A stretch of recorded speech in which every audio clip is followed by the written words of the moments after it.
Bueno, el concierto de Beethoven para mí ha sido una obra maravillosa desde que tenía, no sé, 6 años, desde que era muy pequeñito, porque bueno, en mi casa se escuchaba muchísima música clásica, mi padre siempre escuchaba conciertos para violín y todo esto, y la obra de Beethoven siempre me llamó la atención, era algo que yo quise tocar desde niño, y bueno, después de mis años en Moscú, de haber pasado por muchas otras obras, llegué a esta obra que quería tocar desde tan pequeño. La cogí con mucho entusiasmo y la verdad es que, bueno, pasó mucho tiempo desde que empecé a estudiarlo hasta que lo toqué por primera vez. Yo creo que habrá pasado más o menos un año o algo así de practicarlo muy a fondo y luego es una obra que uno sigue tocando siempre, mejorando, intentando mejorarla cada vez que se toca y así esto no tiene fin.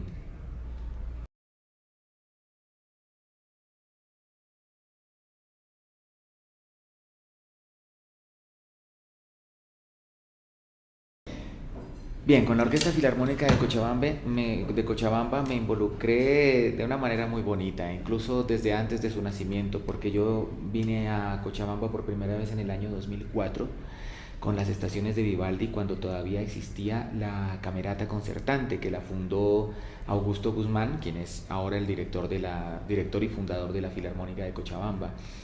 Entonces, da la casualidad que Augusto y yo estudiamos juntos en Moscú, fuimos compañeros. Allí nos conocimos, allí yo recuerdo que él desde que era en sus años de estudiante, todos pensábamos, bueno, algún día nos quedaremos en Europa y haremos carrera y muchos soñábamos con esas cosas. Y él, sin embargo, tenía muy claro que quería volver a su país y hacer una orquesta. Y desde ahí ya un poco teníamos pensado eso de tocar juntos.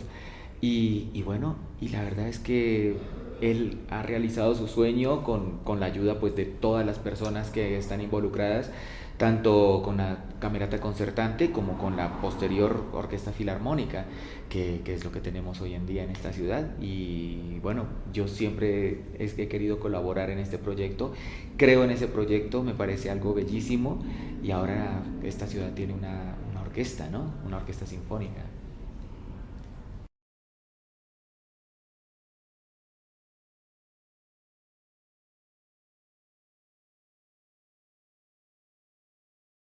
Uf, es difícil de describir porque es algo tan maravilloso, porque es como hablar realmente en otro idioma, en un idioma en lo que yo considero que es el verdadero idioma universal, el que entendemos todos. Seguramente si nosotros oyéramos hablar a Beethoven, no entenderíamos nada a no ser que habláramos alemán. Y de hecho, un alemán de hoy en día tal vez no entendería perfectamente el alemán que se hablaba en el siglo XVIII. Y bueno, finales del siglo XVIII, principios del siglo XIX, que es la época que abarca la vida de Beethoven. Entonces, seguramente a él no le entenderíamos hablar, pero entendemos su música. Y eso es algo maravilloso, es algo realmente mágico. Como un alemán puede entender la música boliviana o la música bueno, de Brasil, de Argentina, de cualquier otro país, de Colombia, es un idioma universal y por eso lo considero algo tan bello y tan maravilloso.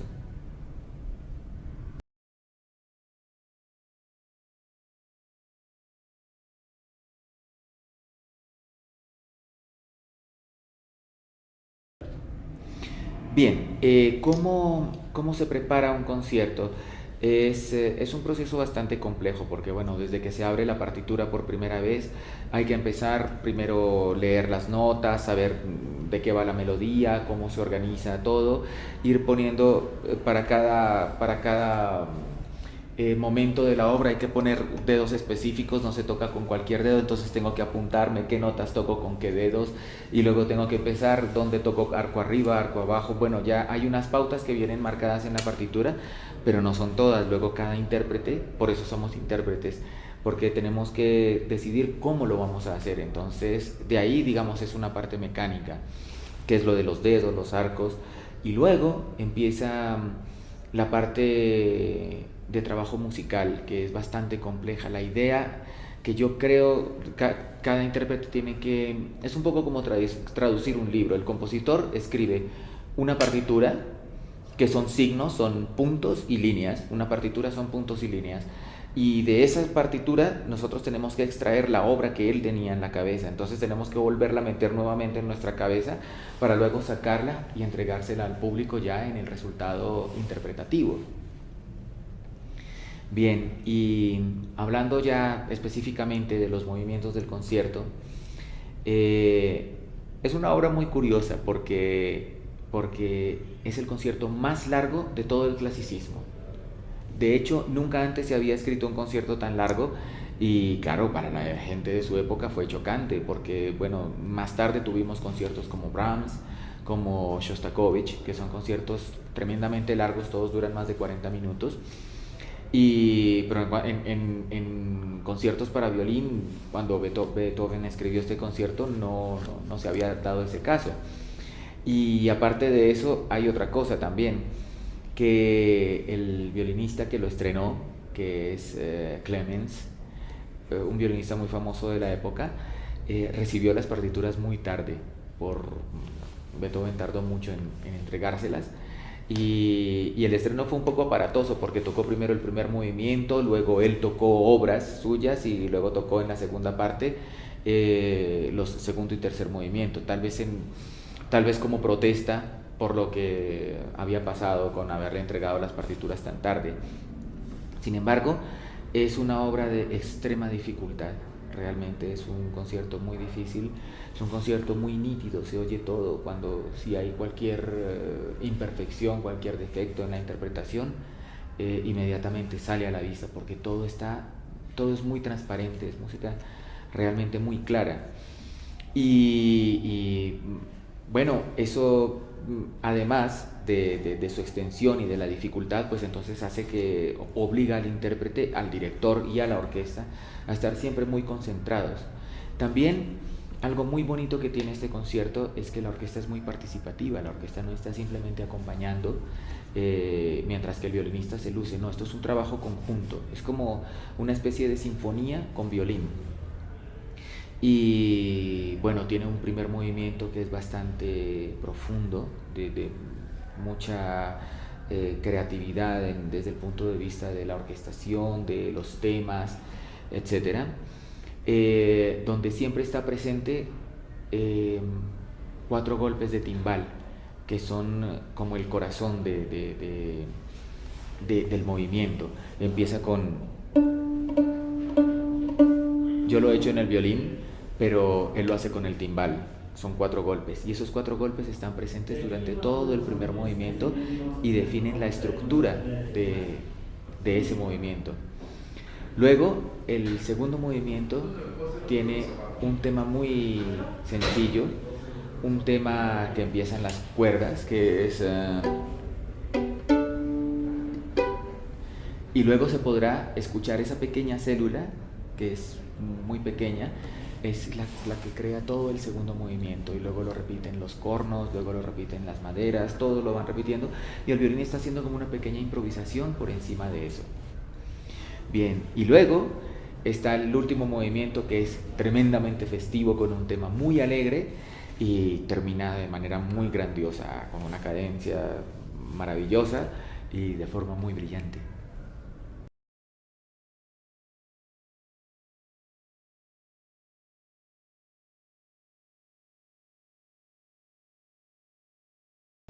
Bueno, y hablando del concierto de Beethoven, es una obra absolutamente maravillosa, es una obra grandiosa. Yo desde muy pequeño sentí mucha admiración por este concierto y la verdad es que es construida de una manera muy impresionante.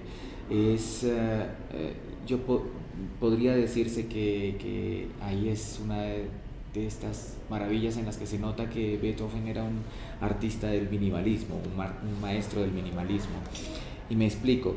El primer movimiento, que es bastante largo, dura alrededor de 25 minutos, está construido prácticamente sobre 4 notas que las toca el timbal. La obra empieza con, bueno, lo haré con el violín, pero el timbal empieza con esto. Y sobre esas cuatro notas está construido todo, o sea, empieza la melodía, todos los temas, y esos cuatro golpes son como el corazón del movimiento y están siempre presentes durante toda la primera parte. Luego, el segundo movimiento es un movimiento muy tranquilo, muy pacífico, es muy meditativo, ¿no? Y está también construido sobre una célula muy pequeña, que empiezan las cuerdas y tocan.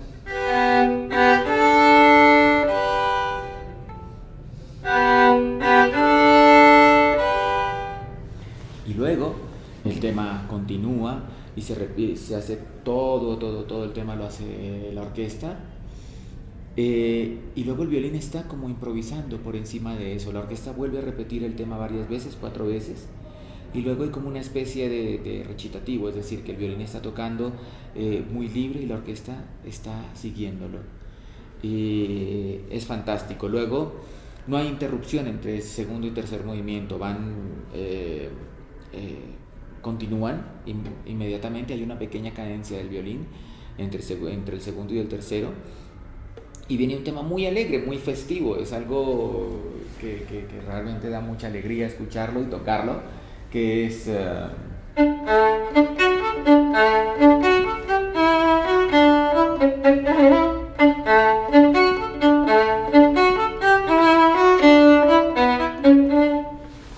Y entonces ese tema se repite varias veces, luego hay otros temas que van por el medio que son muy bonitos. Y al final el concierto termina de manera grandiosa, es muy alegre y tiene un final rimbombante.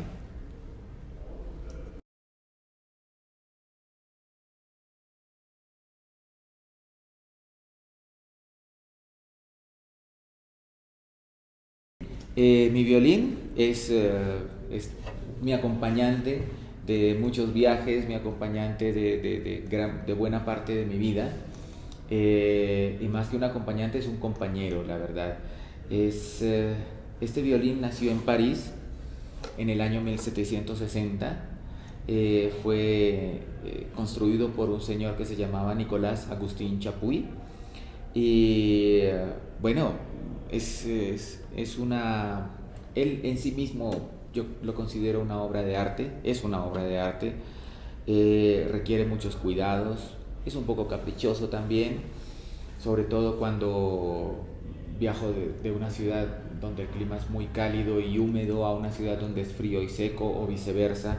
Los cambios en general de temperatura y de humedad pues lo afectan un poco. Sin embargo, pues siempre a la hora del concierto él hace lo que tiene que hacer para que las cosas vayan bien. Yo también lo intento. Y bueno, no sé cuántos dueños habrá tenido, o más bien al contrario, en esto me voy a copiar un poco de una frase que dijo Ivry Giglis, un violinista muy famoso, hablando también de su instrumento.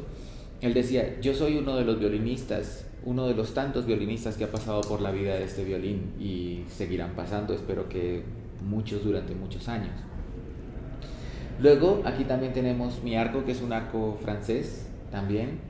Puede que sea del siglo, bueno, es del siglo pasado. Y, y bueno, también entre todos hacemos como un pequeño equipo porque el arco también tiene que tener ciertas especificaciones de peso, de calidad, de sonido que saca del instrumento. Y entre violín, arco y violinista creo que hacemos un todo que es lo que luego llega al público.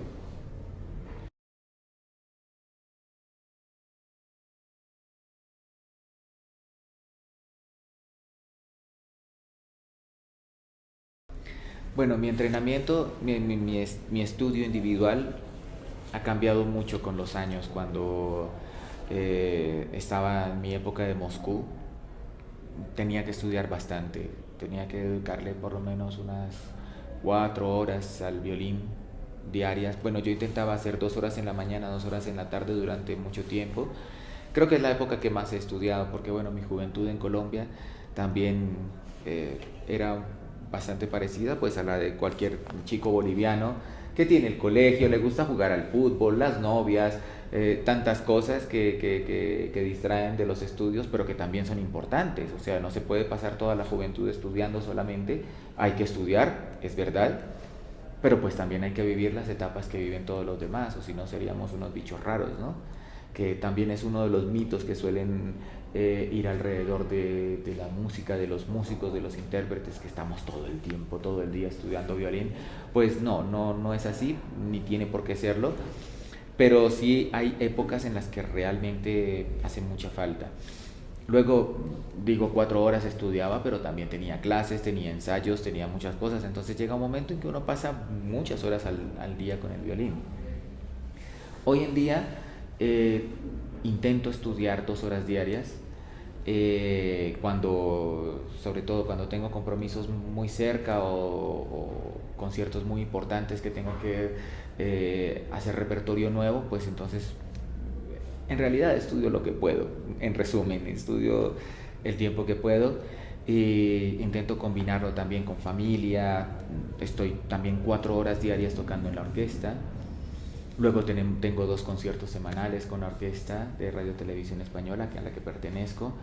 Y tengo un trío, tengo una orquesta de cámara, tengo conciertos míos, muchas cosas. Entonces, en realidad paso mucho tiempo con el violín en la mano.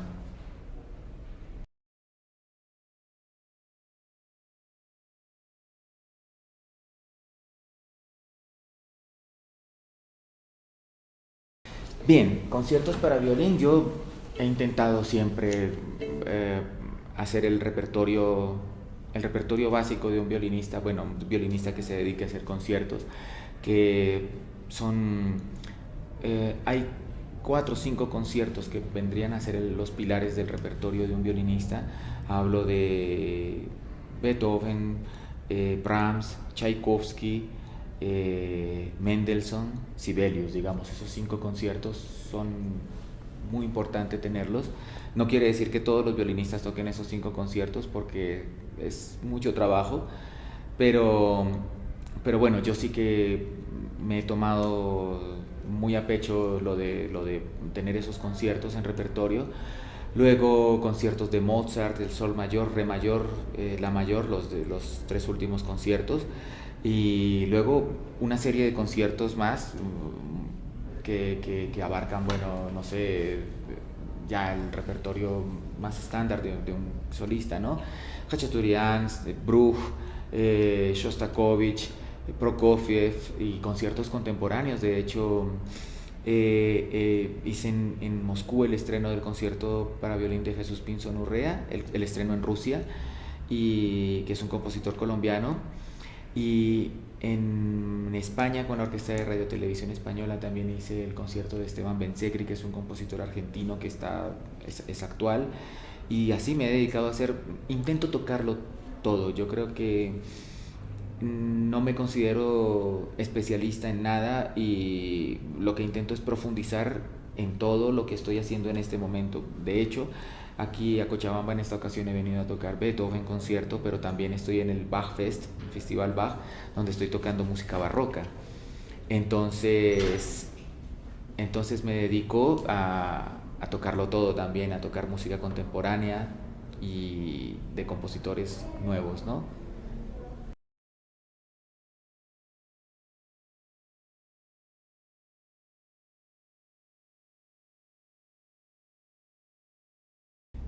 Sí, yo creo que una rutina, cada violinista o cada solista en general suele tener sus rutinas, ¿no? Algunos prefieren dormir, otros quieren más bien por el contrario estar estudiando todo el día. Yo prefiero, como los conciertos suelen ser en la tarde, ya caída la tarde, eh, estudiar o practicar. Tengo el ensayo general en la mañana, luego descansar, dormir una siesta, sería fenomenal, una ducha. No siempre se puede. A veces tengo que salir de un ensayo, hacer no sé qué, 1000 cosas y luego llegar al concierto. O a veces, qué sé yo, hay que viajar, muchas cosas pueden hacer, pero en condiciones ideales sí que prefiero dormir una siesta, luego levantarme, calentar muy bien y llegar directamente al teatro cuando ya hay que salir a tocar. Entre menos tiempo tenga que esperar, mejor. Entonces, si hay una obertura o una sinfonía o lo que sea antes, prefiero calcular el tiempo y llegar lo más cerca posible de, del momento de empezar a tocar, para tener ya la obra metida en la cabeza y no distraerme con cosas. Ahora, si no hay esas condiciones, pues hay que salir y tocar como sea, con frío, también muchas veces con frío, con calor, con humedad, después de un viaje muy pesado, eh, como sea, no siempre se dan las condiciones.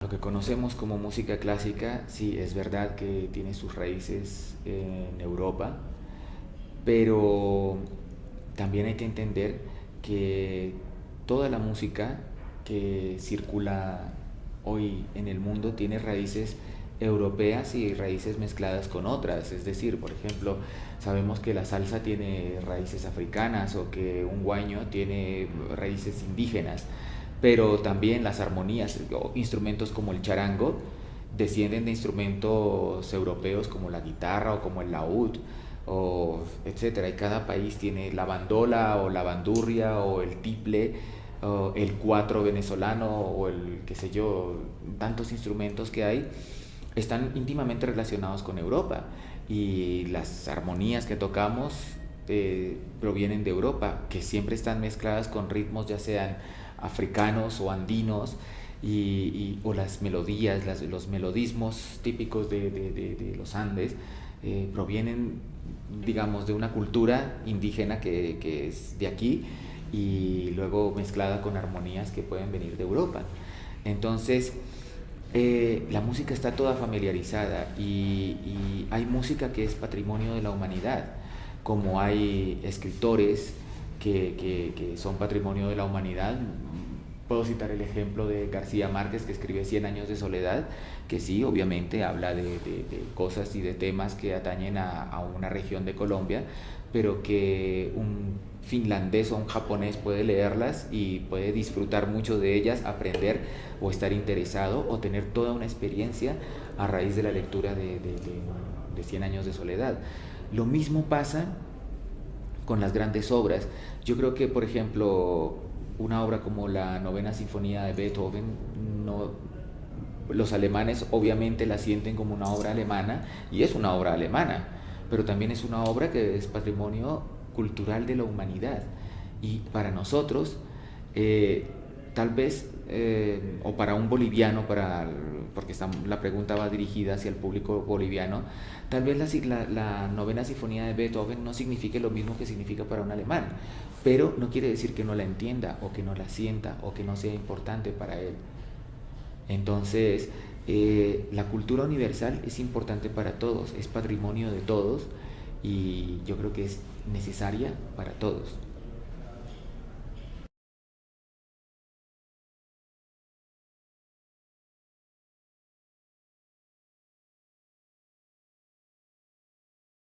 A, a los jóvenes aspirantes a ser músicos clásicos yo les diría casi lo mismo. Yo no soy arquitecto ni soy médico, pero ni aviador, pero sé que cualquier profesión bien hecha, bien realizada, si uno quiere ser un excelente cirujano o quiere ser un excelente abogado, tiene que sacrificarse. Para ser un excelente músico también hay que sacrificarse. Hay una cuestión que atañe a la carrera de músico o de instrumentista que yo a veces la he considerado un poco injusta y es la siguiente. Muy poca gente puede imaginarse lo difícil que es esto. Yo sé que un violinista en un escenario no tiene la misma responsabilidad que puede tener un piloto con 180 pasajeros, que si comete un error puede hacer que muchas personas pierdan la vida. Sin embargo, aquí también hay una responsabilidad muy grande que no le cuesta la vida a nadie, pero que realmente nos la tomamos muy en serio. Es decir, la preparación de una obra, la preparación de un concierto puede tardar años. que es algo muy parecido al caso de los gimnastas. Un gimnasta, para hacer un salto que dura unos pocos segundos, se está preparando durante años.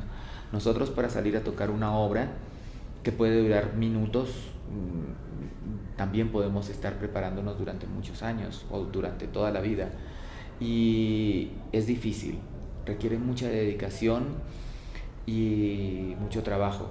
Pero también les voy a decir una cosa, eh, en todos los años que yo le he dedicado a esta profesión, nunca, ni un solo minuto, me he arrepentido de haberla elegido.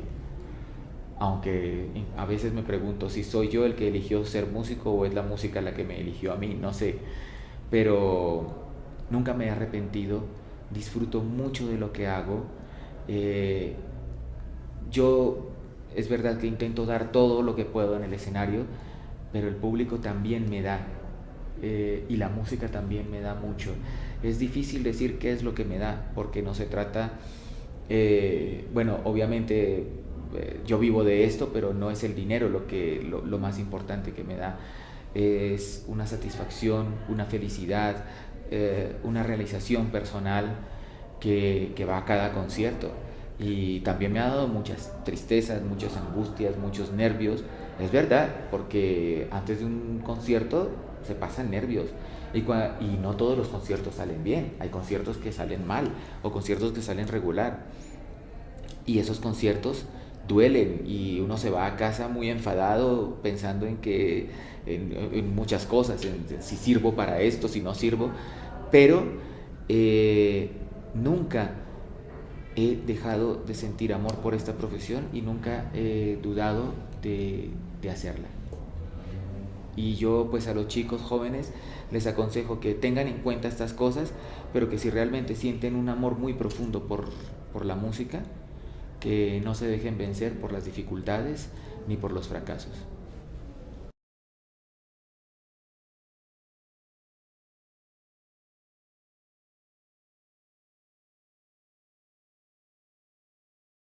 Bueno, muchísimas gracias a usted y a todo el público boliviano, ah, por esta acogida, porque yo siempre que vengo a Bolivia me siento muy bien recibido, por parte del público y por parte de las personas que me encuentro fuera del escenario y fuera del teatro y fuera de la música. Entonces yo la verdad siento mucho placer de estar en esta bonita ciudad y nada, les deseo a todos muchos éxitos, que disfruten de la música, que sigan teniendo esta maravillosa orquesta que la han creado ustedes mismos, los cochabambinos, y, y que sean muy felices. Gracias.